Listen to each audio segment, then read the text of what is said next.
Hey guys, how are you? So, is a 35% drop into recession really likely?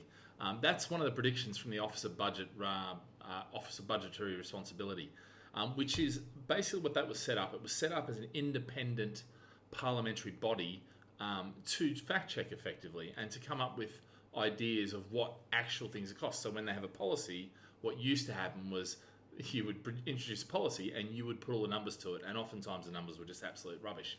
So they introduced this independent body that when the policy was introduced, they would say. Now, this is not a prediction, it's a possibility, but it's one of a number of possibilities. And it's interesting, it's clearly it's an independent body because it's got Rishi's backup, and understandably so too, because it's a headline grabbing thing. Now, yes, if you have an extended period of time where we're shut down, things aren't happening, I would say there's going to be a 35% drop. But I'm not so sure that that's going to be the case. And I think, that'll be interesting. But anyway, guys, we'll get started. So I've changed the format today. I've got rid of all the stuff at the start about the coronavirus, the numbers and the recoveries and all that sort of stuff. I think we're now reaching the top. And I think for realistically, it's a spare 30 seconds, 2 minutes that you can actually get back now.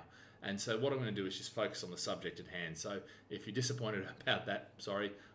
But just go to the Worldometer site and you'll see all the information there. It's a great site. They've been keeping it up to date.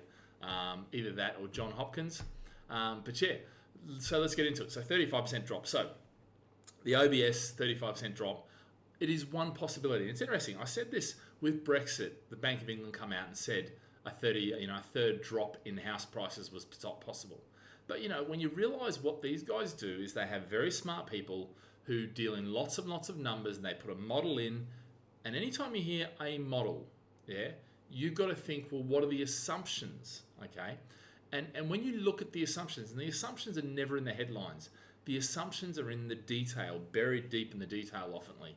Because what you then do is, oftentimes, you'll come up with a model, you come up with assumptions, and based on those assumptions, you run the numbers, and you come up with 35%. So depending on what those assumptions are, will determine on what the outcome is. It may be totally unrealistic. Now, obviously, they're paid to get things done. But oftentimes, when you look at these things, what they have is a fan chart.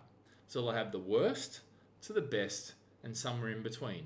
And the interesting thing is, in my experience across, and now 25 years I've been, doing this sort of stuff, more than 25 years in fact, and virtually in every case, I don't think there's a single case yet where the headline 35%, which is the lowest of the low, has ever come to pass.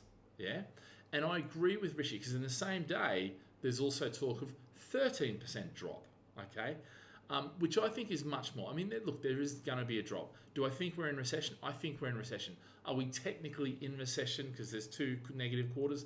No, we're not. But let's face it, you don't stop an economy, you don't lock down an economy like this without, the GDP dropping, without lots and lots of things being, slowed down. And because of that, I think, whether technically or not, we are in a recession. The question is not about whether we're in a recession now or not. The question is about, are we going to rebound out of it? And so a lot of the models are talking about a rebound. I'm in two minds here with this, because I think, is 35% likely? No, I don't think it's likely. Okay, I think the government is doing everything it can, and I think it will do, and I think it's actually starting to get. Now, if you think about it, a modern economy post-World War II, and really the 70s, we're talking, not just World War II, we're talking well after that, modern economies started using monetary policy and fiscal policy. Monetary policy is the raising low of interest rates and the injection of effectively quantitative easing, the injection of currency or money, printing money. Okay, fiscal policy is how the government does things, through taxes and through incentives and stimulus, okay, and borrowing and all those sort of things. So that the modern economy, when it first started out, 70s-ish, give or take, and we can get into another argument about that.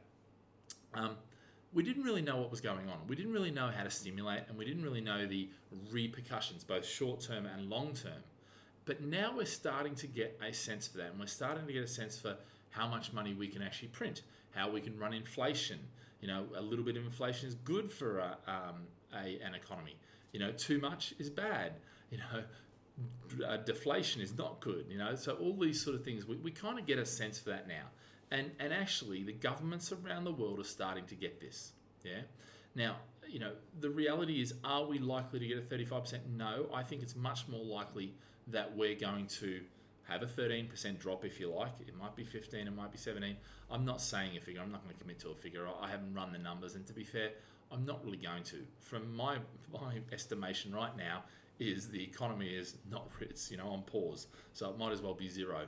It's not. But the interesting thing with this is that I find that the question is about the rebound. And right now, the rebound is anyone's guess.